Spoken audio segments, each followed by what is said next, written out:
Le chiour, il va être dédicacé les Refoua Shelema, Eric Ben Michel, qui a malheureusement attrapé le corona avec 2 vaccins et qui est en ICU. Alors vraiment, on lui souhaite toute notre Refoua Shelema, que Kadosh Baruch Hu, il lui donne, Bezrat Hashem, beaucoup de bonne santé, Betor She'ar Amo Israël, à travers tout le Ham Israël, que tout le monde ne connaisse plus de maladies et qu'ils arrivent tous en bonne santé, Bezrat Hashem.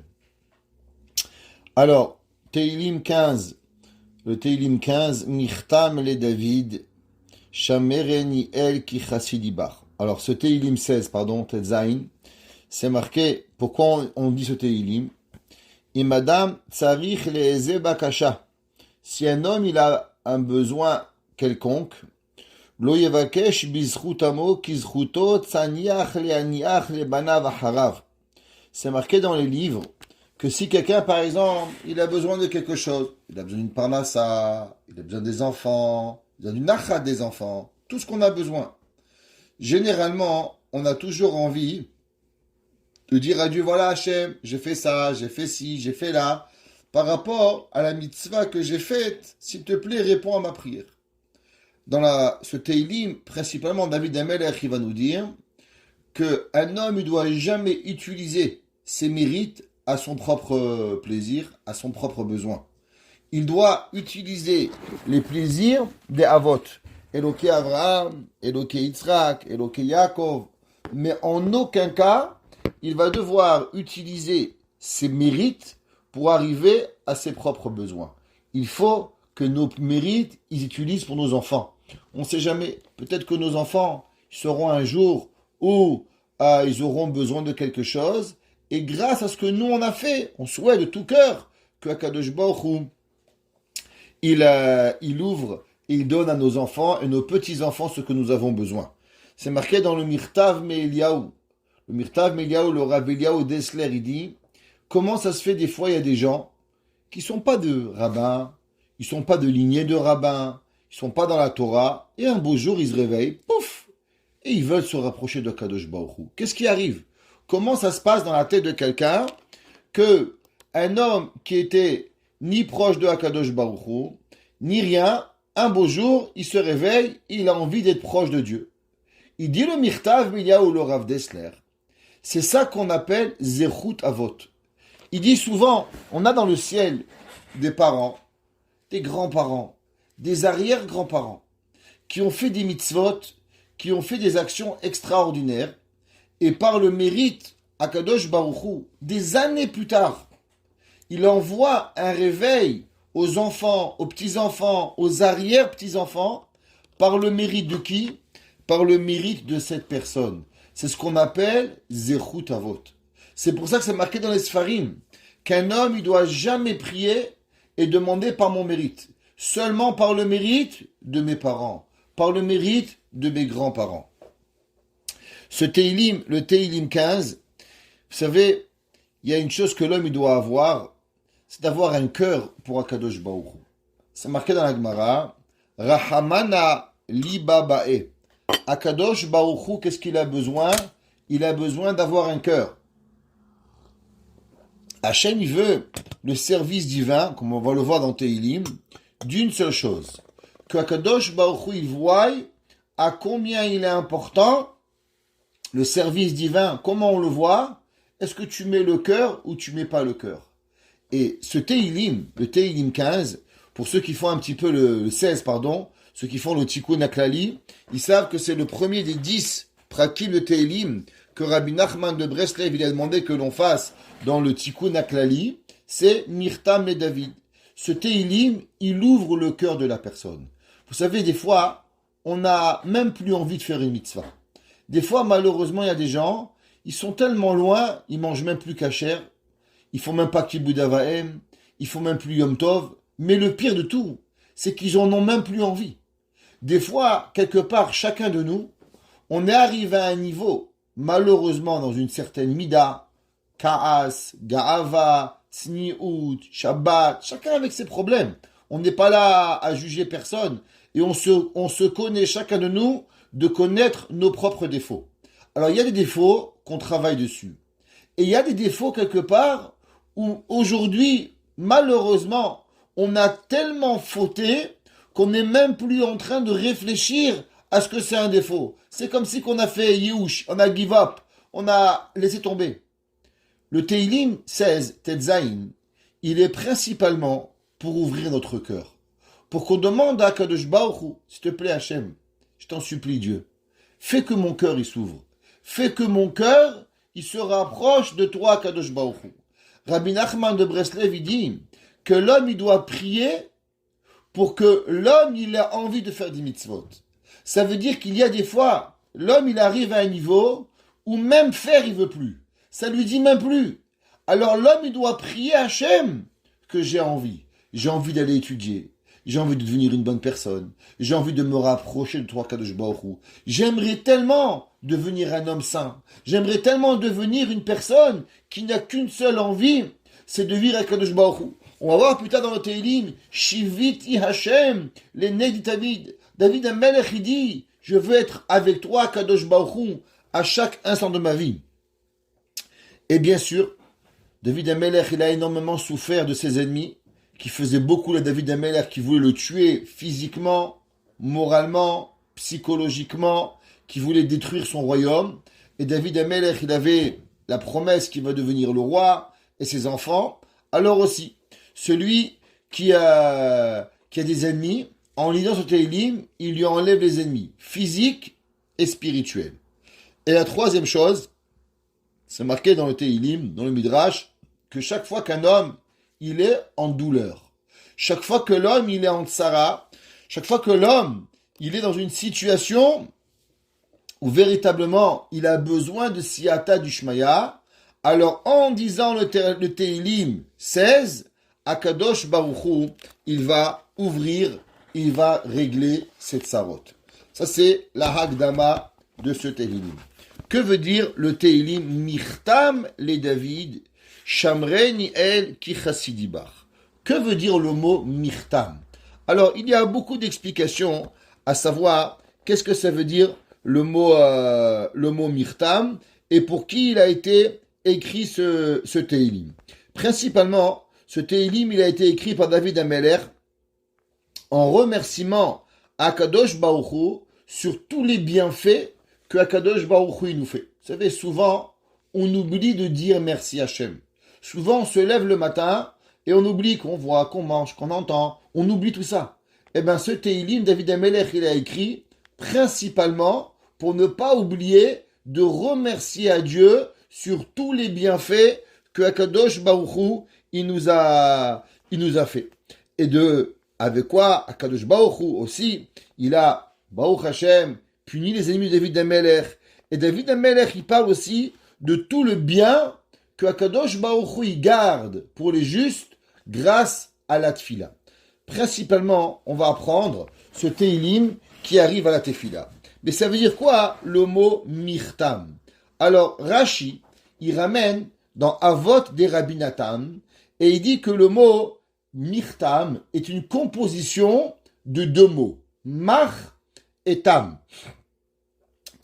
David Rashi dit que ce que David Amelech il veut dire, vous savez qu'il y a quelques personnages dans le monde biblique qui sont nés complets. Qu'est-ce que ça veut dire complet? Que même la Brit Mila, ils n'ont pas eu besoin de la faire et que Akadosh Baruch Hu les a créés, ce qu'on appelle Kadosh Mileda, saint depuis qu'ils étaient petits. Il y a eu Moshe Rabbeinu qui a été né Mahoul. Il y a eu Noach qui était né Mahoul. Il y a eu David Amelech qui est né Mahoul. Il y a eu Shemuel Hanavi qui est né Mahoul. Tous ces grands personnages, ils vont marquer l'histoire. Dit Rashi, au nom de Avod et Rabbi Natan, que veut dire Mirtam? Il veut dire Mar-Tam. Que veut dire Tam?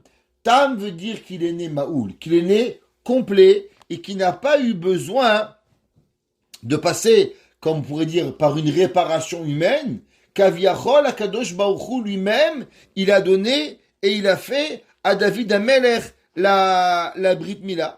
Et David Amelech, par rapport à ça, alors il a demandé à Kadosh Baruch Hu, Shamer Niel, que toi, Kadosh Baruch Hu, tu m'as créé une bonne personne. Toi, Kadosh Baruch Hu, tu m'as créé un homme bien. Tu m'as donné toutes les capacités pour devenir une personne qui va être correcte. Alors, Shamériniel, garde-moi, toi, Kadosh Baruch Hu, qui est dans ta main de me garder. Ki chassiti. Que veut dire ki chassiti bach? Car toi, Kadosh Baruch Hu, moi, j'ai cru en toi et en personne d'autre. Du fait que moi je crois en toi, Kadosh Baruch Hu, alors automatiquement, Kadosh David Amelech, il dit, s'il te plaît, Shamereni, garde-moi dans tout. Avant qu'on continue plus loin, j'aimerais lire avec vous une partie d'un des commentaires extraordinaires à propos de ce Teilim de Mirtam et David. On sait, Tzarich lehargil et atzmenu me'od, levakesh tamid shmira me Hashem yitbarach. Vous savez, on prend pour acquis énormément qu'on a tout. On se lève le matin, on a un mari, on a une femme, on a des enfants, on a des petits-enfants, Baruch Hashem, on a la santé, on a un travail, on a des parents, Baruch Hashem, les deux parents, Baruch Hashem, j'ai le mérite d'avoir, il y en a qui ont seulement un parent, Baruch Hashem, on a un toit. Est-ce qu'on prend le temps de dire merci à Kadosh Baruch Hu, de remercier Dieu par rapport à ce que l'on a? C'est marqué dans les Sfarim que l'homme, il doit prendre le temps pour remercier Dieu. Comme David Amelech, il a dit toute sa vie, Shamareni El. De quoi David Amelech, il avait peur? David Amelech, il avait la garantie. David Melech Israël, Chai Vekayam. Akadosh Baruch Hu, il savait que depuis le début, David Amelech, il allait vivre 70 ans. Que David Amelech, il allait être roi. Que David Amelech, il allait protéger David Amelech. Shamuel Navi, il a vu la grande David. Shaoul Amelech, il a eu peur de la grande David. Alors de quoi David Amelech, il avait toujours peur? Shamereni El. Garde-moi, Akadosh Baruch Hu. Rashi nous dit, que veut dire Shamereni El? Shetevot elu haya lamud bepi David Omar. Shamereni El ki chassid bach. Vesham ota ke atara le rosho. Rashi, il nous dit, que veut dire Mirtam? Il dit, ça vient du mot ketem, qui veut dire une couronne. Que David Amelech, il avait sur sa tête un mot. C'est quoi une couronne? Une couronne, c'est ce qu'un homme, il a le plus précieux. Un homme, il met pas, s'il y a des gros diamants, le plus gros diamant, on le met sur la couronne. Il dit Rashi, c'est quoi le plus gros diamant de David Amelech? Eh ben, c'est la tfila. David Amelech, il avait dans sa bouche, à chaque moment, garde-moi, Kadosh Baruch Hu. De quoi on veut être gardé? Tous les matins, on fait une prière. On fait une fila, Baruch Ata Hashem, Elokeinu melech haolam, Shelo asani goy. Que Dieu, il vous a pas fait un goy. La question, elle est, Baruch Hashem, vous êtes juif, à votre bar mitzvah, vous savez le premier jour, ou la bat mitzvah, Baruch Ata Hashem, Shelo asani goy. Bat mitzvah, Shelo asani goy. Quelqu'un s'est converti, le lendemain ou le jour qu'il se convertit, il a qu'à faire la bracha, Shelo asani goy, une fois. Pourquoi on doit répéter tous les jours, Shelo asani goy? Pourquoi? Pokach ivrim, je comprends. Zokef kefufim, je comprends. Mais pourquoi je dois répéter toute ma vie Shelo asani goy? Alors, vous savez, c'est écrit au nom du Harizal, quelque chose d'extraordinaire. Vous savez qu'aujourd'hui, on n'est plus des neshamot, des âmes, comme on pourrait dire, qui sont pures. Les âmes aujourd'hui, elles sont du recyclage. Et même le recyclage, vous savez, avant, on prenait du plastique, que du plastique blanc, pour faire du plastique blanc. Aujourd'hui, on a inventé des techniques, on prend du bleu, on prend du vert, on prend du jaune, et on mélange tout plein de choses, et dans le recyclage, on fait tout plein de choses. Ça veut dire que même le recyclage, il y a différentes façons. Il y a première qualité, deuxième qualité, et troisième qualité. Les havdil ben million ve elef havdalot. Avant, dans les neshamot qui étaient mes Gulgalot, qui revenaient en Gilgul, alors on avait une âme, par exemple, qui lui manquait telle mitzvah. Alors elle revenait sur terre pour arranger une mitzvah. Elle revenait pour faire un tikkun. Chesed, kapara, tchouva, tfila, tfilin, chacun avec sa mitzvah qu'il avait. Et quand il avait récupéré la mitzvah qu'il avait fait, alors Akadosh Baruch Hu, il le reprenait de ce monde. Je ne sais pas si je vous ai déjà raconté cette histoire, mais qui est une histoire magnifique. J'ai un ami à moi qui voyage à travers le monde pour acheter des peaux. Il vend des fourrures. Et il arrive un jour en Russie et là-bas il se renseigne où il y a un Chabad, et là-bas on lui dit voilà, là-bas il y a un Bet Chabad. Donc il arrive chez ce Bet Chabad là, et dans le Bet Chabad il voit une grande photo d'un enfant. Il n'ose pas trop demander comment ça se fait que dans la synagogue il y a une photo d'un enfant. Si peut-être Lubavitch, ils ont la coutume, la photo du rabbi, mais il ne savait pas trop lire la photo du rabbi. Bon, il n'a pas posé de question.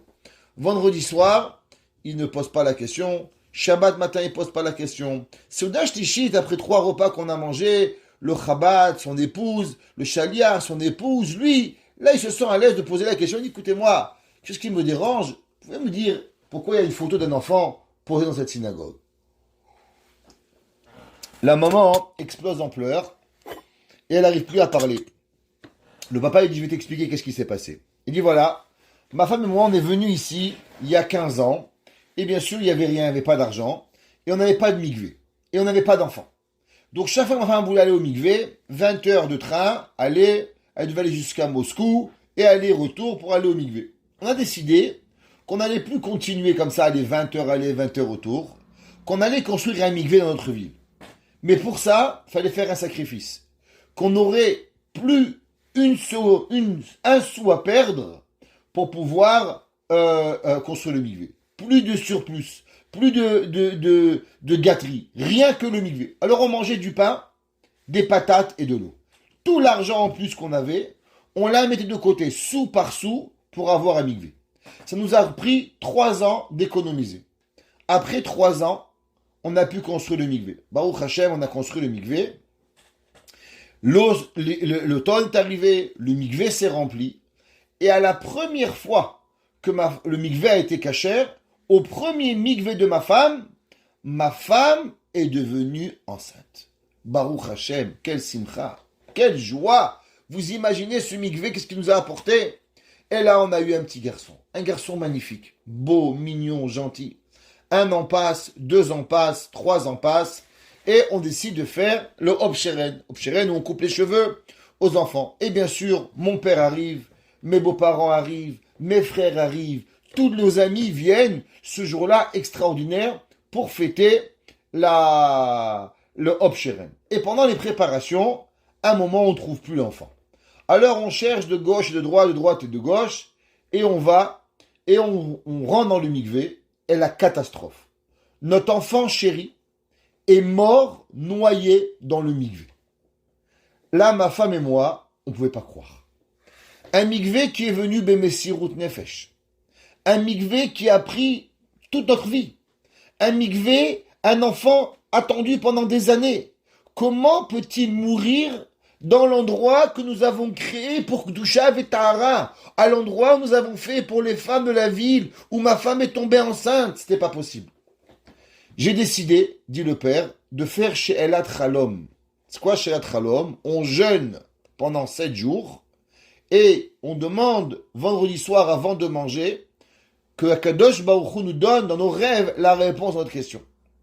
Première fois que je jeûne, je n'ai pas de réponse. La semaine d'après, je jeûne une deuxième fois. Je fais un deuxième Ta'anit Chalom et je redemande la même question. Comment se fait-il qu'à quelque chose qui est venu Bemessirut Nefesh, il a pu nous prendre notre enfant? Et là, mon enfant vient dans mon rêve. Et il me dit, papa, maman, j'ai vraiment beaucoup de peine pour la peine que vous avez, mais laissez-moi vous raconter mon histoire. Je suis un enfant qui a été tué à l'époque des croisades, à l'époque de Rachi, au Xe siècle, fin du Xe, début du XIe siècle. Et malheureusement, les goïms m'avaient tué, et les juifs m'avaient juste trouvé mort un petit enfant de 3 ans, et ils m'ont enterré par terre, et je n'ai pas eu de mikvé. Ça fait 900 ans que je redemande à Kadosh Baruch Hu de rentrer dans le Gan Eden, dans une certaine place. Et on me dit que pour pouvoir rentrer dans cette place, il faut avoir été dans le mikvé avant de mourir. Mais toi, tu n'es pas rentré dans le mikvé. Et moi, je lui dis, mais Kadosh Baruch Hu, c'est pas de ma faute. Moi, j'ai rien fait pour ça. Alors, on essaie de me chercher un mikvé qui était à la hauteur de ma neshama pour que je puisse redescendre sur terre, aller au mikvé et toucher des sphères énormes dans le Gan Eden. Et on n'avait jamais trouvé. Le jour où vous avez construit ce mikvé. Akadosh Baruch Hu, il m'a appelé, il m'a dit viens ici.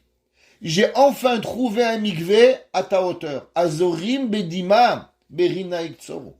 Un mikvé kasher, un mikvé de souffrance, un mikvé de Messirut Nefesh, un mikvé de Kedusha Vetahara. Là-bas, tu vas y aller. Alors, je suis venu et j'ai passé 3 ans où vous m'avez gâté, vous m'avez élevé, mais j'avais seulement 3 ans à vivre. En vérité, vous aurez jamais dû avoir des enfants, même pas une fois. Le fait que maman est tombée enceinte était un miracle qui pouvait même pas exister. Mais sachez que maintenant, je suis dans une place dans l'Olamaba que personne n'y peut m'atteindre. Et mon ami me raconte que le papa lui dit, voilà, c'est l'enfant qui est avec nous. C'est l'enfant qui a vécu chez nous. Nous avons des Neshamot qui viennent en Gilgoul pour réparer une seule chose. Et je pourrais vous raconter des histoires de Gilgoulim, encore pendant des centaines d'heures si vous voulez, à savoir qu'il y a des personnes qui sont revenues seulement pour réparer une mitzvah. Une mitzvah qu'ils ont oubliée, ils sont revenus en Gilgoul. Le Harizal dit qu'à la fin des temps, comme vous et nous, on est dans Ikveta de Meshicha, on n'est pas des Gilgoulim d'une personne. On n'est pas des Gilgoulim d'une Neshama. On est plein d'étincelles de Neshama que Akadosh Baruch Hu il recrée et que Akadosh Baruch Hu il donne à la personne. Et c'est pour ça que malheureusement, nous vivons beaucoup de dépression. Pourquoi nous vivons aujourd'hui beaucoup de personnes, ils ont l'impression d'être des bipolaires. Et je vais expliquer la bipolarité de la religion. Il y a des gens, vous leur demandez, qu'est-ce que tu es dans ta vie? Je suis religieux. Tov, il est religieux. Tu manges kasher, oui. Tu fais, il veut la khumra, il veut ci, il veut là. Et de l'autre côté, il vient à un autre monde. Il y avait un rav, il disait un jour, prenez juste les hôtels, les publicités des hôtels de Pessah. Les juifs bipolaires. À droite, toutes les khumrot.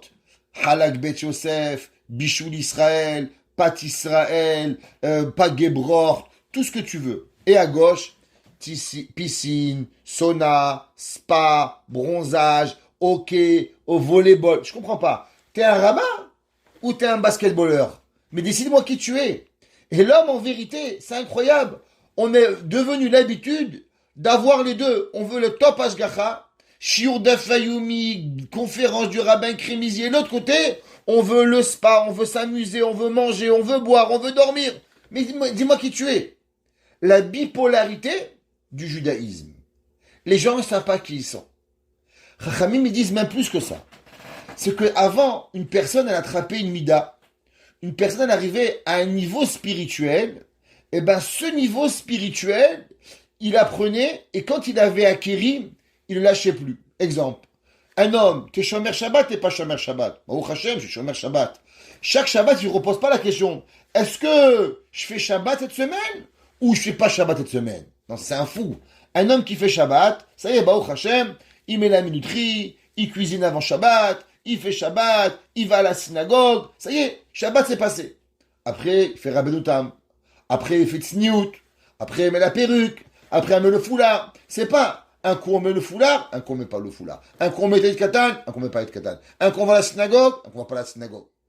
Mais pourtant, aujourd'hui, on a des gens, on comprend pas. Un coup, tu les vois, ils ont le foulard. Le lendemain, tu les vois sans foulard. Un coup, tu les vois Tzniout. Un coup, tu vois pas Tzniout. Un coup, tu les vois qui veut aller à Benebrak. L'année prochaine, d'après en vacances, il est en train d'aller, de vouloir aller, je sais pas où, dans quelles vacances. Mais il y a aucun sens. Toute leur vie, elle est complètement folle. Toute leur vie, elle est pas stable. C'est pas grave de prendre du temps pour monter. On peut prendre et on peut monter doucement, doucement. Mais on est en train de monter en ascendance, pas en avançant un pas, reculant deux pas. Il dit l'Arizal. Quelle est la raison pourquoi à la fin des temps, on va avoir de la bipolarité dans la judaïcité, qu'on ne sait pas qui on est. Un coup il est, un coup il n'est pas. Un coup il est, un coup il n'est pas. Eh bien, c'est à cause que malheureusement, la stabilité, elle provient quand on a une âme.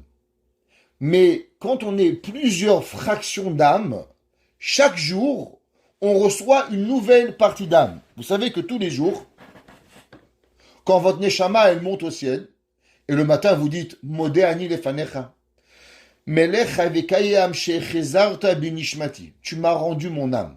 Elokai neshama, shnatatabim, tehorai. On remercie Akadosh Baruch Hu de l'âme. Alors avant, c'était la même âme qui montait, qui descendait. Aujourd'hui, chaque jour, vous avez une nouvelle âme. Mais pas seulement une nouvelle particule de la même âme. Non, c'est une âme de iPhone. Après, c'est un composant de chez Samsung. Après, c'est un composant de chez IBM. Après, c'est un composant de chez Mac. Et ensemble, ça vous fait vous. Et ensemble, ça nous fait nous. Et on est en vérité tout mélangé, on ne sait pas qui on est. On est complètement perdu. Et tous les jours, on doit remercier Hachem d'une chose. Parce que quand la Neshama, elle monte, elle redescend, il dit le Harizal, il est possible que nous avons des parties d'âme non juives. Et ces parties d'âme non juives peuvent malheureusement nous démolir et nous amener dans une descente aux enfers. Et tous les jours, quand on se réveille, alors on demande à Kadosh Baruch Hu, Baruch ata Hashem Elokeinu melech haolam, shelo asani goy. Quoi goy? Parce que hier, tu avais une neshama. Aujourd'hui, tu reçois une nouvelle neshama. Et par rapport à la nouvelle neshama que tu reçois, qui est une étincelle de neshama juive et pas de neshama goy, tu remercies Akadosh Baruch Hu. Comme ça qu'il a expliqué aussi le Baal HaTanya, dans le Shulchan Aruch Harav. Il dit, c'est quoi le pirouge Baruch ata Hashem Elokeinu melech haolam shelo asani goy? Qu'on remercie Akadosh Baruch Hu, que l'étincelle de neshama que j'ai aujourd'hui, il est une étincelle de neshama juive et pas de neshama goy. Tous les jours, on doit prier Hachem que l'on soit protégé. Si hier, j'ai été protégé, Baruch Hachem, à pouvoir faire Shabbat la semaine prochaine, malheureusement, c'est plus un acquis. Si hier, j'ai pu sauver mes yeux, alors aujourd'hui, c'est pas sûr que je peux sauver mes yeux. On va voir plus tard le Shevet Halevi, le Rav Rosner, il dit à combien tous les jours on doit prier à Kadosh Baruch Hu que nos yeux ils puissent pas voir ce qu'il faut pas. Il dit à propos dans Teilim, c'est marqué Kilo Ta'azov Nashi. David Amelech, il demande à Kadosh Baruch Hu, il dit s'il te plaît, fais que mon âme elle n'abandonne pas Kadosh Baruch Hu. C'est marqué dans le Teilim, et il dit le Rav Rosner la chose suivante. Rov Bracha. Écoutez ça, mesdames et messieurs. Merci à M. Kendi de se faire montrer, ça me fait plaisir. Rov bracha vesiyata dishmaya. La majorité de la bénédiction d'un homme est la siyata dishmaya, l'aide du ciel. Comment un homme il obtient? Vous savez, dans la vie, vous pouvez être beau, vous pouvez être riche, vous pouvez tout avoir. Mais si vous n'avez pas siyata dishmaya, eh bien vous perdez tout. L'homme qui n'a pas siyata dishmaya, il va tout perdre. Appelez-le l'aide du ciel, appelez-le mazal, appelez-le maktoub, appelez-le hamsha, comme vous voulez, dans toutes les langues que vous avez envie, ouais, mais c'est la même chose. Ça s'appelle siyata dishmaya, avoir l'aide divine. Tsarich Adam, shelo lirot, afilu beshogeg ve'ones, ma she'asur lirot. Il dit le Rav Rosner, l'homme il doit prier toute sa vie pour ne jamais arriver à voir, même, chas v'shalom, on ne parle pas d'aller voir un film qu'il ne faut pas, on ne parle pas de rentrer sur Internet qui est assourd, on ne parle pas de tout ça, on parle même par hasard de ne pas lever la tête un jour et de voir ce qu'il ne faut pas voir, on parle même quand tu es chez toi à la maison et que tu vois, on ne veut pas. Vous savez, aujourd'hui on vit dans un monde, on ne connaît pas la pudeur, on ne connaît pas la grandeur de la force de nos yeux. Il y avait un jour un rabbi, il s'appelait le Beth Israël. Le Beth Israël était le fils du Imre Emet, le 4e rabbi de Gour. Le rabbi de Gour, il y avait le Chidushé Harim, Rabbeinu Yitzhak Meir. Après, il y avait le Sfat Emet. Après, il y avait le Imre Emet. Et après, il y avait le Beth Israël. Le Beth Israël était le rabbi de Gour qui était enterré. Il est mort dans la guerre des 6 jours. Il est enterré dans sa yeshiva à à Jérusalem. Et un jour, le Rav, il avait toujours les volets fermés. Et un jour, on est venu dans son bureau, on a fait le ménage. Alors, les volets, ils avaient été ouverts. Quand le Rav, il s'est approché de la fenêtre, alors il a vu une femme. Le Rabbi, il a commencé à pleurer, à pleurer, à pleurer, à pleurer. Son élève, il lui a dit, Rabbi, pourquoi tu pleures? Il dit, parce que j'ai vu une femme dans la cour. Il lui a dit, mais Rabbi, c'est ta femme. Il dit, c'est pas vrai. Jure-moi. Et l'élève a dû jurer au Rabbi que c'était sa propre femme. Le Beth Israël, il reconnaissait même pas sa femme. Et malgré qu'il s'occupait d'elle. Et laissez-moi vous raconter l'histoire du Beth Israël. Il y avait un jour un Rav, que je connais, que c'était connu en Israël, que quand le Beth Israël il levait les yeux, du fait qu'il n'avait jamais rien vu d'interdit, personne ne pouvait regarder ses yeux. Ses yeux, c'était comme un laser qui vous brûlait. Il y avait un jour, un élève qui s'appelait Yaakov Kravitz. Un homme, il se prenait pour un grand smart. Et un jour, il a dit, des histoires de rabbin, là. Tu vas me faire croire que tu regardes le rabbin, des conneries, ça. Ça sert à rien.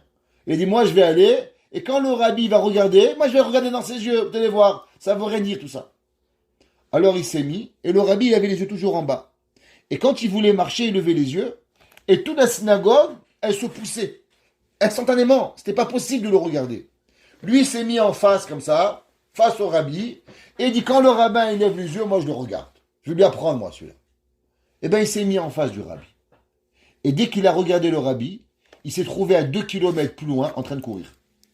Je ne sais pas comment il est arrivé là-bas. Il a été projeté à 2 kilomètres de la synagogue. C'est lui-même qui m'a raconté. Le Beth Israël, une kedusha, une sainteté, on n'a même pas d'idée. L'homme, il doit apprendre que pour pouvoir arriver à des notions de sainteté, c'est pas parce que tu étudies, c'est sûr. C'est pas parce que tu manges pas ce qu'il faut pas manger. Parce que c'est sûr, quand on mange des choses qu'il faut pas, alors on peut pas absorber la Torah. Mais il y a quelque part quelque chose qu'il faut faire excessivement attention. Ce sont nos yeux. C'est marqué dans la Kabbalah que, vous savez, il y a des gens que vous avez sûrement été tous en contact avec eux, vous n'avez pas besoin de parler. Ils voient tout. Ils savent tout.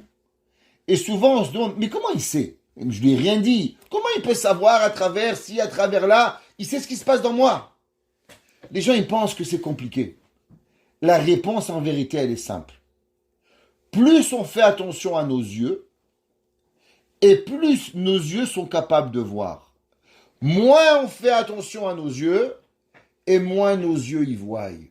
Il y a des gens, ils croient qu'ils voient quelque chose, mais ils ne voient rien. Parce qu'en vérité, ils ne voient que des formes. En vérité, ils ne voient seulement un corps. Ils ne voient pas l'âme de la personne. Ils ne voient pas la souffrance de la personne. Ils ne voient pas la joie de la personne. Ils ne voient pas le bonheur de la personne. Ils ne voient pas la souffrance de la personne. Pour cela, il faut faire attention à nos yeux. Quand nos yeux ils sont purs, alors on est capable de voir. Et il dit le Rav, le Shevet Halevi, Ve'alzot yitpalel kol chassid elecha. Sur ça, le tzaddik, l'homme juste, il doit prier à chaque moment. Les et motse, les horer rachame shemaim merubim. L'homme, il doit prier à Dieu toute sa vie. Les innatzel mireuyot asurot. Vous savez, c'est pas facile. On vit dans un monde excessivement difficile. Mais l'homme, il doit demander à Hachem, tous les jours, s'il te plaît, Dieu, fais que je ne vois pas des choses interdites. Kilo Haya, écoutez ce qu'il dit le Rav Wosner, il a connu le monde avant-guerre, il était en Lituanie, il a vu le Chafetz Chaim, il a vu tous les rabbanim, et il dit, Kilo Haya odzman vetkufa kitfotenu, shietzer hara mefutach meod bechol mini tachbulot. Il n'a jamais existé un endroit, un peuple, un moment, une décennie, où le Yetzer Hara a tellement eu de force sur l'humanité. Il n'y a jamais eu. Jamais. Même au temps du Dor HaMaboul, croyez-moi, aujourd'hui, on est pire que Dor HaMaboul. Dor HaMaboul, il n'y avait pas les transgenres. Chez nous, on a transgenres. Chez nous, aujourd'hui, tu choisis qui tu es. Je ne sais pas, un homme, une femme. Dans 20 ans, je décide. Mais attends, t'es un homme ou t'es une femme? C'est pas compliqué comme question, non? T'es monsieur ou t'es madame? Ben non, je suis madame, monsieur. Je sais pas encore si c'est monsieur, madame, madame, monsieur. Même Dor HaMaboul, il faisait pas ça. Vaïnou. Shanachnu mitchanenim, ki lo ta'azov nafshi lish'ol. Qu'est-ce que ça veut dire qu'on demande à Kadosh Baruch Hu de ne pas abandonner notre âme? Al tavienu leitiatsev al derer shesofo sha'ol. L'homme, il doit demander toute sa vie à Hachem. Boré Olam. Dans l'homme, il y a différentes parties. Vous savez que le Mishkan, c'est marqué Veshachanti betocham, que le sanctuaire de la personne, ouais, le Mishkan, c'est pas seulement à l'extérieur. Le Mishkan, c'est la personne. L'homme, il devient un Mishkan. Le Rav Tzadok HaKohen de Lublin, il dit, vous savez que la Torah, elle est nitzrit. La Torah, elle est éternelle. Et il dit pourtant, il y a quelques versets dans la Torah, pas mal, qu'a priori ils ont un problème avec eux. C'est quoi? Toute la construction du tabernacle. Le tabernacle n'a duré que 40 ans.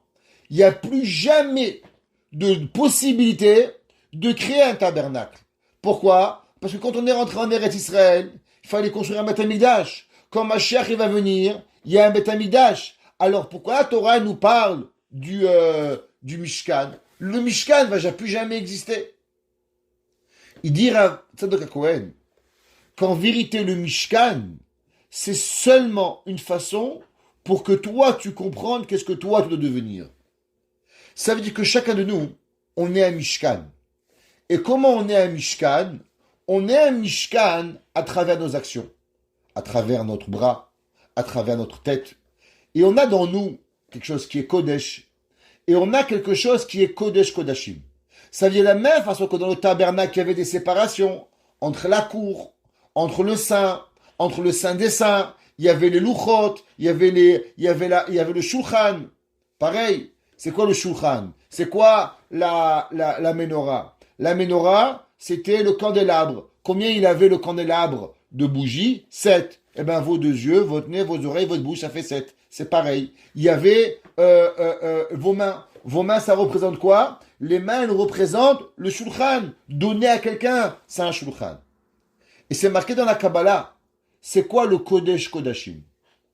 C'est quoi le Kodesh Kodashim? Le Saint des Saints. Eh bien, le Saint des Saints, c'est nos yeux. Nos yeux qui voient et qui sont capables de quoi? De pouvoir voir ce qu'on ne voit pas. Ce qu'on n'arrive pas à voir avec le physique, mais on peut voir avec le spirituel. C'est quoi? Eh bien, c'est à travers ce qu'on ne veut pas voir et ce qu'on s'empêche de voir.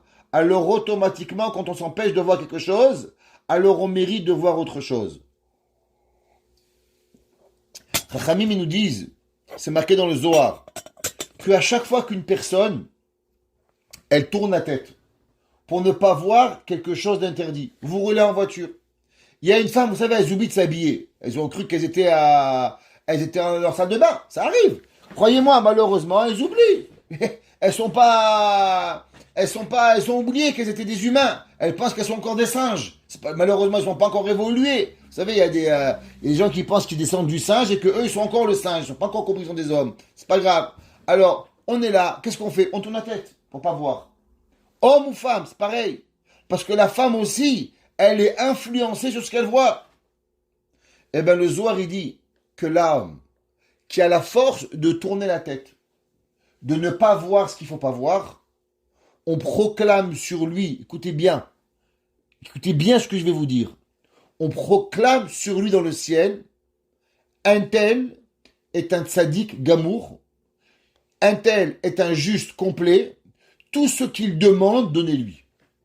Et si à ce moment-là, vous tournez votre tête et vous dites Hachem, s'il te plaît, donne santé à ma mère, donne santé à mon père, donne Hatzlacha à ma sœur, Akadosh Baruch Hu, il exauce votre fille là. Si on a la force, parce que c'est pas humain, parce que les yeux, ils sont attirés à ce qui est beau. Et si les femmes, elles se découvrent, parce que elles veulent faire montrer quelque chose qui est théoriquement beau, eh ben nous, on va détourner nos yeux. On va faire une action qui est excessivement forte de tourner le regard. Et combien c'est difficile? Eh ben, Bachamaïm, on nous donne tout ce qu'on a envie. Il y a des gens, ils cherchent des rabbins de pacotille pour aller vendre des brachot. Ils sont ni rabbins ni pacotille, croyez-moi. Et en vérité, ils ont chez eux le pouvoir d'obtenir ce qu'ils veulent. quand il travaille, quand il voit, juste tourne dans ta tête. Et demande à Hachem ce que tu as envie. Akadosh Baruch Hu, il te donne ce que tu as besoin. Et c'est ça que David Amelech, il dit, Kilo, lo titen chasidecha, ne donne pas à ton juste, em baale madrega. Ce sont des gens qui ont un niveau, comme Rabbi Pinchas ben Yair, vechasidus gdola mikulam, vehen hen mevakshim um'atirim al tivienu lirot shachat. Qu'est-ce que David Amelech il écrit? David Amelech il dit à Kadosh Baruch Hu. David Amelech, il était, on n'a même pas d'idée c'est qui David Amelech. David Amelech était un homme, on va voir, si on aura le temps, que la halacha, elle a été comme David de partout. La Gemara dit qu'il y avait un seul homme après Moshe Rabbeinu, un seul, dans toute l'histoire juive, que tout ce qu'il disait, la halacha, elle était comme lui. Le seul, David Amelech. David Amelech, il était l'homme qui avait le pouvoir de dire la halacha et que la halacha, elle soit comme lui. Le Chida, Rabbi Chaim Yosef David Azoulay, notre aïeul, il demande la chose suivante. Vous savez que la Gemara, elle dit que, en vérité, les rabbins peuvent venir seulement de deux tribus. La Gemara dans Masechet Yoma, elle dit la chose suivante. Lo mashkachat surma berabanan demoré. Les seuls et uniques rabbins, qui sont des rabbins qui tranchent la halakha dans le peuple juif, Ela deate mi Lévi ou Meissachar. Ils sont ou la tribu de Lévi, donc Cohen ou Lévi, ou la tribu de Issachar. Pourquoi? Issachar, Hamo, Garem, Rovel, Mishpataim. La Torah a dit, qui c'est qui étaient les rabbins? C'était Issachar. Et qui encore? Lévi'im. Parce que les Lévi'im, ils étaient du matin au soir en train d'étudier la Torah. Demande le Chida, je comprends pas. Comment c'est possible que la Gemara, dans Masechet Sanhedrin, page 93b, la Gemara dit, qu'est-ce que ça veut dire? Ve'Hashem imo. Et Dieu était avec David Amelech. Et la Gemara, elle va dire que Doeg à Adomi, il va dire ces phrases-là pour énerver Shaoul Amelech, pour rendre fou le roi Shaoul, pour que Shaoul, il veuille tuer David Amelech. La Gemara dit Ve'Hashem imo, she'alacha kemoto bechol makom. Pourquoi? Parce que David Amelech, la halacha, elle était comme lui de partout. Alors vous savez que le Trida, il demande pourquoi il a mérité. Il n'était pas de tribu de Lévi, il n'était pas de tribu de Issachar. Alors avec quoi il a mérité David Amelech d'avoir la halacha comme lui de partout? Avant de comprendre cela, j'aimerais vous raconter une anecdote, quelque chose d'extraordinaire. Vous savez qu'il y a, au XVIe siècle, il y avait un homme, il s'appelait Rabbi Yosef Karo. Rabbi Yosef Karo, il a mérité d'écrire le Shulchan Aruch. Qui était le Shulchan Aruch? Le Shulchan Aruch, c'est le livre de base de tous les juifs. Ça veut dire que j'arrive même pas à imaginer comment le peuple juif, il pourrait vivre aujourd'hui sans Shulchan Aruch. C'est-à-dire, je vous explique. Avant, on voyait ces livres. Chaque fois que tu voulais demander une question, le rabbin, il devait connaître tout ça. Parce qu'il n'y avait pas de code de loi. Comment le Shulchan Aruch, il a été écrit? Il y avait à Izmir, dans la ville de Izmir, vivait le Beth Yosef, Rabbi Yosef Karo. Vivait là-bas aussi le Rabbi Shlomo El Kabatz, celui qui a écrit les Chadodi. Vivait là-bas des géants de la Torah. Et un jour, il y avait une femme qui est arrivée, Shabbat après-midi, avec une question. Elle a dit, voilà, vous savez, j'ai allumé mes bougies. Dans les bougeoirs, j'avais un plateau. Et le plateau sur une table. Et maintenant, j'aimerais le bougeoir, bien sûr, se sont éteints, j'aimerais bouger la table. Est-ce que Shabbat, j'ai le droit de bouger ma table où il y avait mes bougeoirs qui étaient sur mon plateau vendredi allumés? En un mot, ça s'appelle après la halakha, Bassis les davar ha'asur. Quelque chose qui était une base à quelque chose d'interdit. Permis ou interdit. Rabbi Yosef Karo, ce jour-là, au Beth Midrash, la femme a reçu 3 réponses. De 3 rabbins différents. Elle dit, je comprends pas. Une halakha, 3 réponses. Mais qu'est-ce qu'ils vont faire, les gens? Ils vont devenir fous. C'est l'histoire des 12 travaux d'Astérix, ça. Monte en haut, va en bas, le B12. À la fin, tu demandes le B14, tu rends fou le rabbin. Comment on va s'en sortir? Une halakha, 3 réponses? C'est juste pas possible. Alors, Rabbi Yosef Karo a pris sur lui, pendant 15 ans, d'écrire le Shulchan Aruch. Et il va aller dans 200 rabbins mondiaux, où les 200 rabbins, ils vont accepter l'autorité du Rabbi Yosef Karo. Le Harizal, il dit, le Chida, il ramène, qu'il a écouté des Mekoubalim, qu'il a écouté des grands jusqu'au Harizal, que à l'époque du Beth Yosef, on avait vu le manque, qui avait besoin d'un Shulchan Aruch, et qui avait besoin d'un livre qui allait être le code minimal du juif. Shulchan Aruch, c'est pas maximum. Shulchan Aruch, c'est minimal pour être un juif. Tu fais pas Shulchan Aruch, t'es pas un juif. C'est pas Shulchan Aruch, il est mahmir, il fait Shulchan Aruch. Non. Shulchan Aruch, c'est de base, et après, tu as Umrah, Halakha, Kabbalah, ce que tu veux, mais c'est de base, minimal. Alors, on a dit qu'il y avait 3 rabbins. 3 rabbins qui étaient sur on pourrait dire, sur la planche, pour permettre à Kadosh Baruch Hu d'avoir et d'écrire Shulchan Aruch. Le premier s'appelait le Mahari Hagiz. Le deuxième, il s'appelle le Maharival. Et le troisième, Rabbi Yosef Karo. Nous enseigne le Chida.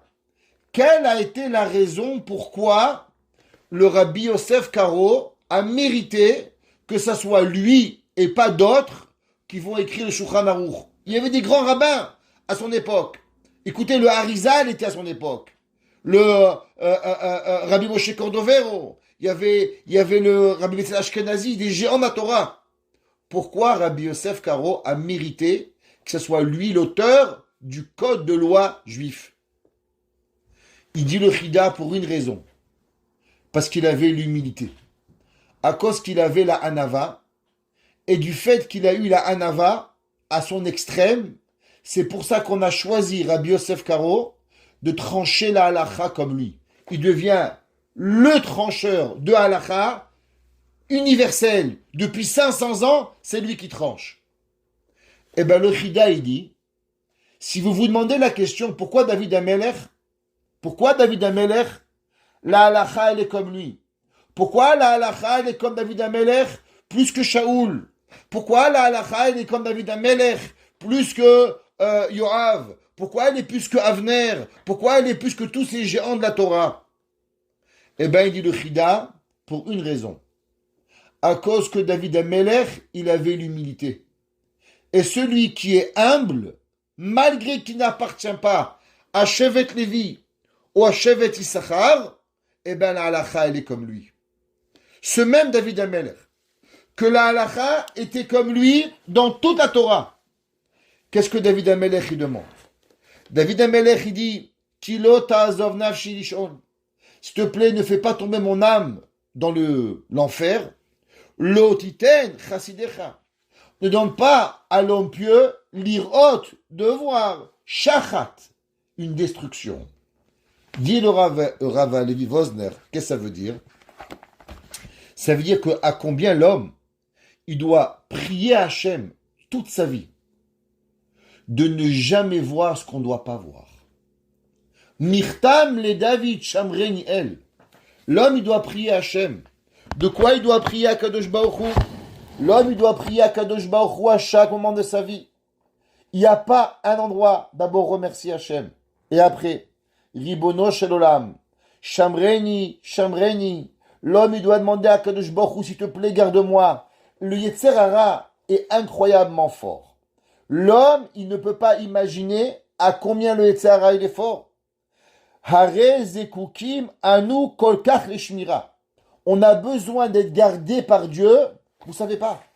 À votre droite, il y a Yetzer Hara. À votre gauche, il y a Yetzer Hara. Devant, il y en a un. Derrière, il y en a un. Chaque pas que l'on fait, on a Yetzer Hara. Chachamim, ils nous disent que dès que l'homme, il sort de la synagogue, le Yetzer Hara t'attend. Tu sors de ta maison. Pourquoi il y a une mezouza?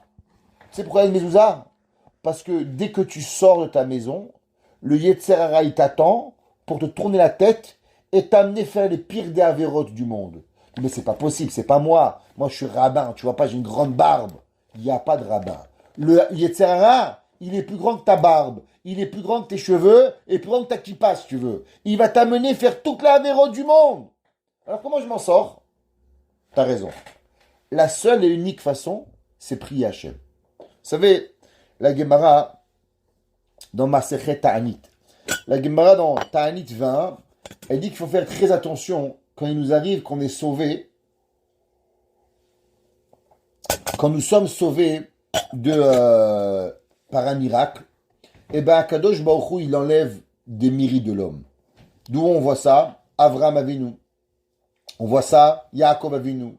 Yaakov, il est sauvé du malach, il va prier à Kadosh Baruch Hu. Ouais, pourquoi? La Gemara Brachot, Daf E, la Gemara dans Ta'ani Daf Kaf, la Gemara a dit que quand un homme, à Kadosh Baruch Hu, il lui fait un miracle, eh ben, ce miracle, il lui enlève ses mérites. Comment? Ça veut dire qu'un homme, il a pu faire 10 000 fois Tefillin, Shabbat, Kashrut, un coup, il revient dans un accident de voiture, bam! Il aurait dû mourir, Dieu préserve, Dieu l'a sauvé. Il y a un prix à cela. Eh ben, le prix, c'est tant de mitzvot, tant de Shabbat, tant de Kashrut, tant de mikvaot, tant de chalak t'as fait, débit, crédit. Ouais, c'est comme bonus et malus dans les assurances, ok? T'as droit à 2 crédits, t'as droit à 2 accidents, ouais, l'assurance qui pardonne. Ouais, vous connaissez, Intact Assurance. Eh ben, c'est pareil. La vie, c'est pareil. Il dit, Chachamim, à une condition. À une condition, une personne, elle est déduite de ses mitzvot. À condition, Omnam, Kol Ze Amour, c'est marqué dans la Kabbalah. Quand est-ce qu'Akadosh Baruch Hu, il va déduire à la personne les mitzvot et les crédits qu'il a par rapport à un miracle? Im Akadosh Baruch Hu asanes belo tefila. Si l'homme, il n'a pas prié. Mais si l'homme, il a prié à Akadosh Baruch Hu, exemple, l'homme, il dit, s'il te plaît, Hachem, je vais au travail. Parce qu'aujourd'hui, être au travail, avoir à côté de nous une femme, avec une goya, avec une personne qui fait des mauvaises choses, une personne qui est tamée, on va dans un centre d'achat, on est bombardé nos yeux, des mitrailleuses de Yetzer Hara. Et on s'en sort à moitié bien. Déjà, on a perdu plein. Mais on a un moyen de s'en sortir, encore mieux. Pas à moitié. Si on prie. On dit à Kadosh Baruch Hu, s'il te plaît, Dieu, je veux sortir, je veux aller, je veux que tu m'aides, je veux pas arriver à fauter. Je veux que véritablement tu me donnes. Alors c'est marqué que si l'homme, il prie à Kadosh Baruch Hu, alors automatiquement, la prière, elle ne lui enlève pas de ses mérites.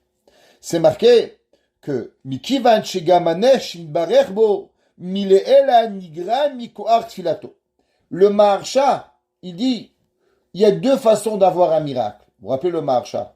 Rabbi Shelomo Eliezer Adlish, ok, le grand rave qui était la ville de Ostro. Eh ben, le Maharsha, il dit, il y a 2 façons que Dieu peut te faire un miracle. Il y a ce qu'on appelle, on a parlé souvent, It Aruta Dil Ela, réveil du haut. C'est d'en haut, Akadosh Baruch Hu, il te sauve. Mais quand Hachem, il donne d'en haut, Akadosh Baruch Hu, il a besoin de prendre quelque chose, il prend tes mérites. Mais il y a autre chose. Il y a quand l'homme, il va pousser Dieu à te faire un miracle. Et comment l'homme, il peut pousser Dieu à te faire un miracle? Ce qu'on appelle It Aruta Dil Tata, un réveil du bas à travers la prière. Si l'homme, il prie à Kadosh Baruch Hu, et si l'homme, il demande à Hachem, s'il te plaît, Hachem, je veux être un bon juif, s'il te plaît, Kadosh Baruch Hu, je veux être une bonne personne, s'il te plaît, Kadosh Baruch Hu, aujourd'hui, je sais qu'il va m'être difficile de mettre mes téfilines, je sais qu'il va être difficile, par exemple, le premier Shabbat, on va arriver cette semaine, ça va être le premier Shabbat qui va commencer à 4h10. Vous croyez qu'on va y arriver rapidement, à finir le travail, baigner les enfants, cuisiner, faire des chalotes? Mais Alpi Sechel, si on réfléchit 2 minutes, c'est pas possible. On va pas y arriver. Et celui qui croit qu'il va y arriver sans prier, mais c'est certain qu'il va se bagarrer avec sa femme. C'est certain que ça va être la guerre à la maison. C'est certain que ça va être 3e guerre mondiale.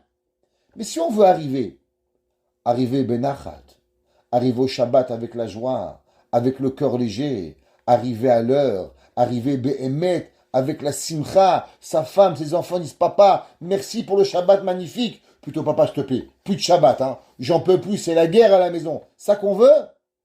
Eh bien, si on veut pas ça, qu'est-ce qu'il faut? Il n'y a qu'une façon. C'est si on prie.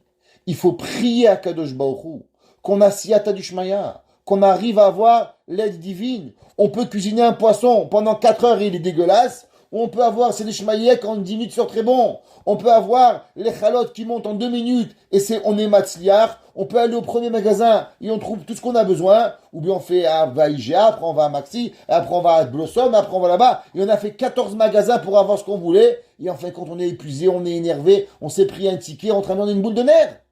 Quelle différence entre le premier et le deuxième? Le premier, il a prié. Le deuxième, il n'a pas prié. Siyata du Shmaya. Combien l'homme, il doit faire attention. La Gemara a dit, dans ma Masechet Sanhedrin, dans la page 44, les Olam Yagdim Adam Tefila et Tzara. La Gemara a dit, si l'homme, il veut être intelligent, il ne faut pas que l'homme, il attend d'avoir des soucis pour prier. Si l'homme, il a envie que Akadosh Baruch Hu, il réponde à ses prières, si l'homme, il a envie que Akadosh Baruch Hu, il soit là pour lui au moment où il a besoin, c'est de prévenir les malheurs et de toujours avoir un coup d'avance. Exemple, vous jouez aux échecs. Quelle différence il y a entre un joueur d'échecs médiocre qui sait bouger des pions, un joueur d'échecs, un bon joueur d'échecs ou un maître de joueur d'échecs? La seule différence, elle est simple. À combien il est capable de calculer de quoi à l'avance? Il y a des gars, ils savent bouger des pions. Un coup, le pion, le fou, le roi. C'est pas jouer aux échecs. C'est pas un jeu. C'est qu'il bouge des pions. Pourquoi? Parce qu'il n'a pas de stratégie. Un joueur d'échecs, il comprend. Je vais faire A, il va faire B, il va faire C, 3-4 coups à l'avance. Un bon joueur d'échecs, déjà 10-15 coups, il faut réfléchir. Et un master d'échecs, dès que tu joues un pion, il sait exactement comment tu vas jouer pour le reste de la partie. Tu dis, je te gagne en 14 coups, ta. Pourquoi? Parce qu'il a calculé à l'avance. La vie, c'est un calcul d'échecs. La vie, c'est quoi? Qui a écrit les échecs? On dit, c'est Shlomo Amelech qui a écrit les échecs. Pourquoi? Ça veut dire que l'homme, il doit toujours être un coup avant le problème. Comment tu as un coup d'avance? C'est que tu sais où tu peux malheureusement tomber. Tu sais les dangers de la vie. Et si tu connais les dangers de la vie, tu dois toujours être précédent à devant la tefila. Les gens, malheureusement, ils attendent toujours d'être en problème et après ils prient Hachem. Pourquoi?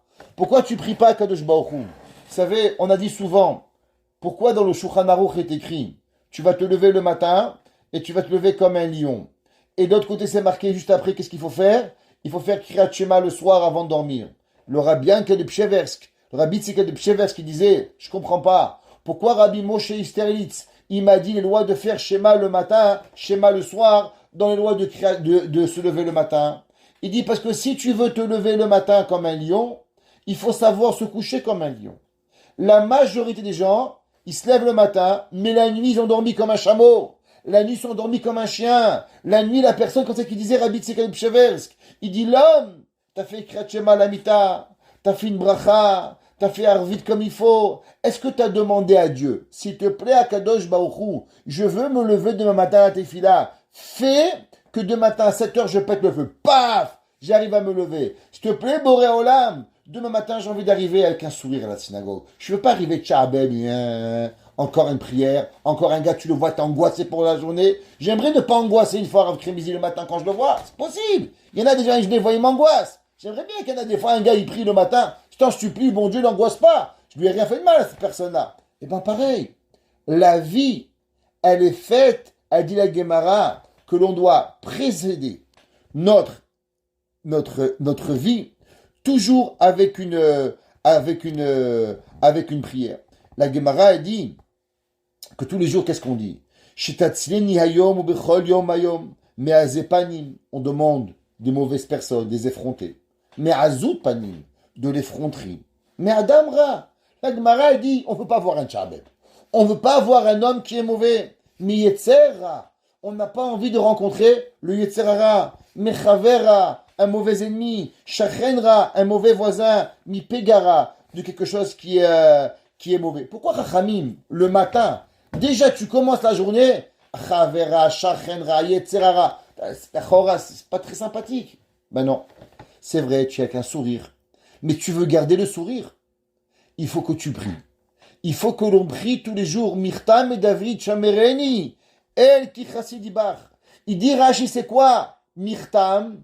Mirtam milachon ketem. qui représente une couronne. L'homme, il doit être en permanence avec la volonté à chaque moment d'Akadosh Baruch Hu de pouvoir nous sauver. David Amelech, il n'y avait pas une seconde. Shaya David Regachad Panouy. David Amelech, il avait un moment. Vous savez, aujourd'hui, on a inventé une histoire incroyable. C'est les AirPods. Vous savez, on a dans l'oreille et on parle. On est dans votre voiture.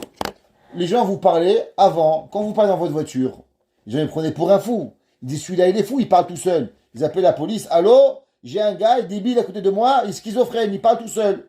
Aujourd'hui, les gens ils pensent que vous parlez au téléphone. Vous savez, aujourd'hui, vous avez quelque chose d'extraordinaire. Vous marchez dans la rue, vous mettez vos AirPods, si vous voulez, et parlez à Dieu. S'il te plaît, Kadosh Baruch Hu, fais que je vais bien, fais que ma mère va bien, fais que mon mari va bien, fais que mes enfants vont bien, fais que je trouve un chidour, fais que j'ai une parnassa tova, fais que j'ai ci, fais que j'ai là. Combien d'heures dans notre journée, les gens se tuent à avoir une parnassa. Les gens se tuent à avoir des minimums. Et après, tu demandes combien de temps tu pries. Ah, tu sais, le matin, je comprends pas.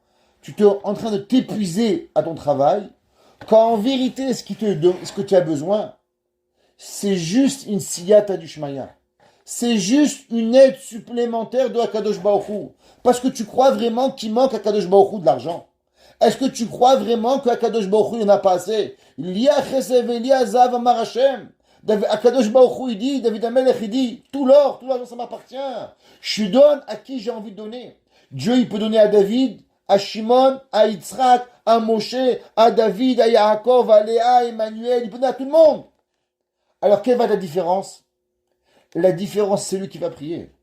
David Amelech, il dit, Shamereni El. C'est quand la dernière fois que tu t'es préoccupé de ton âme?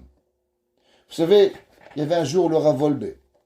Le Rav Wolbe, un jour, quelqu'un est venu le voir et il lui a dit, mon père, il s'occupe pas de moi. Alors le Rav, il dit, je connais bien ton père, je vais lui parler. Alors il va voir son père et lui dit, regarde, ton fils, il t'occupe pas de lui. Alors je comprends pas, Rabbi. Je lui ai acheté une cravate, je lui ai acheté une chemise, je lui ai acheté un chapeau, c'est tout ce qu'il a besoin. Alors le Rav, il est reparti voir l'élève, il lui a dit, mon cher élève, regarde, ton père, il t'a acheté une cravate, un chapeau. De quoi il s'occupe pas de toi? Il dit, bien sûr, il s'occupe de mon corps. Mais est-ce qu'il s'occupe de mes émotions? Est-ce qu'il m'a demandé un jour, mon père, comment je vais? Comment je me sens? Qu'est-ce que j'ai envie? Où je suis dans ma vie? Non, le corps, il est bien. Mais l'intérieur. Je vous pose une question. Quand est-ce que nous, on a prié pour notre âme? Quand est-ce que nous, on demande à Kadosh Baruch Hu, Boré Olam, tu m'as donné un cadeau terrible qui s'appelle une partie de toi. Le Zohar, il dit, Ma nafach, midi le nafach.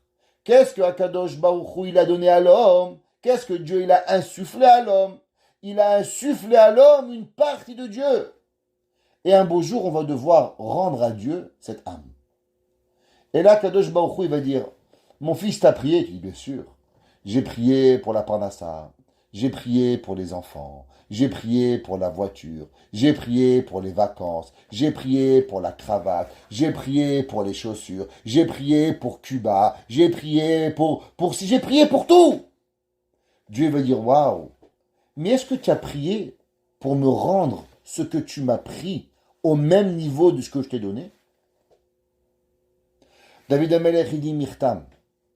L'homme, il doit avoir une couronne et il doit avoir à chaque moment quelque chose qui est la chose la plus importante.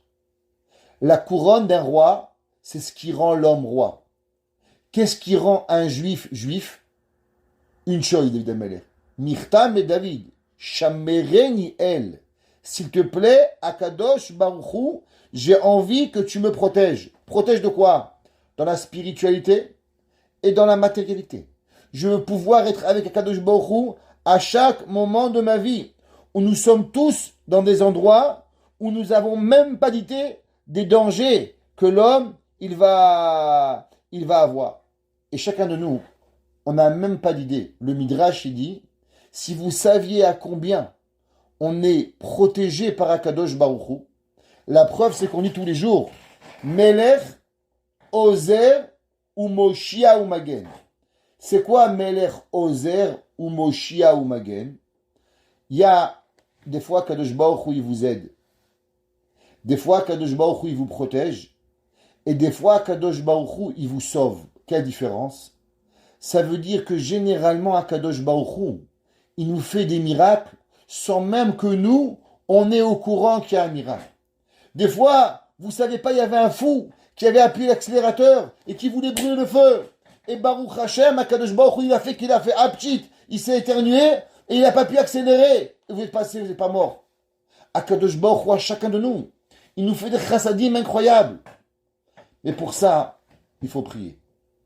Rabbi Nachman de Breslev, il a dit que l'homme, il pense que il comprend pas l'importance de la prière. Et le Midrash dans Tantruma, on finira avec ça, il dit comme ça. Amar lahem akadosh baruch hu Israël. Vous regarderez dans Parashat Vayera, Sefer Shemot, Perek Aleph, chapitre 1, dans le Midrash Tantruma. Amar lahem akadosh baruch hu Israël. Et vous zehirim batfila. Il dit Dieu au peuple juif, les chers enfants. Vous allez maintenant sortir de l'esclavage à la liberté. Faites attention à la prière. She'en mida acheret yafa hemena. Dieu il dit, sachez, de tout ce que j'ai créé, la seule et unique mida qui est la plus belle de tous, c'est la prière. Ve'afilu en adam kedai la anot bitfilato ve'laaset chesedimo. Écoutez, qu'est-ce qu'il dit le Midrash? Moi, quand j'ai lu ça, j'ai pleuré. Je vous promets, j'ai pleuré. Il dit le Midrash, Akadosh Baruch Hu, il dit, tu veux savoir c'est quoi la prière? La prière, il y a un gars, il clope Shabbat, il mange du choulouf le jour de Kippour, il est marié avec Masouda Geneviève Dupont, et il a rien. Le mec, il appartient même pas au judaïsme, il est complètement. Tu dis, Dieu, il mérite que tu lui répondes. Il dit pas du tout. Il fume Shabbat, il mange du porc le jour de Kippour, et il est marié avec Geneviève. Quel rapport avec le judaïsme? Il dit à Kadosh Baruch Hu, t'as raison. En vérité, il ne mérite pas que je lui réponde.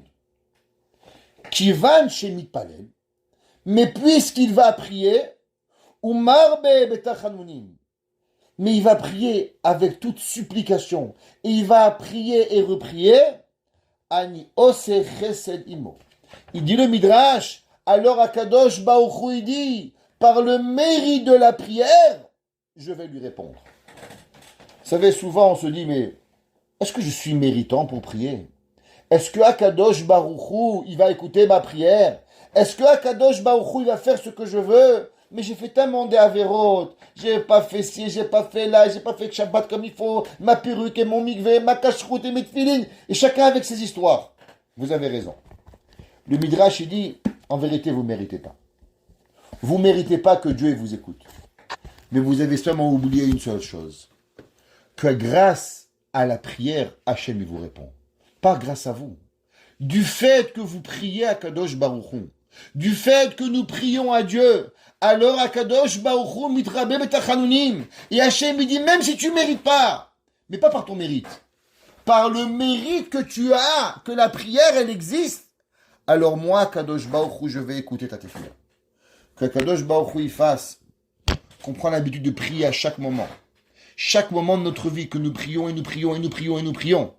Et que même si malheureusement nous ne sommes pas méritants, par le mérite de nos prières, que Kadosh Baruch Hu donne shefa, bracha, atzlacha, mazal tov, santé, nachat, aux parents, aux grands-parents, tout ce que nous désirons, que Kadosh Baruch Hu nous donne, bizchut de tefila, baruch hanai leolam, amen ve amen.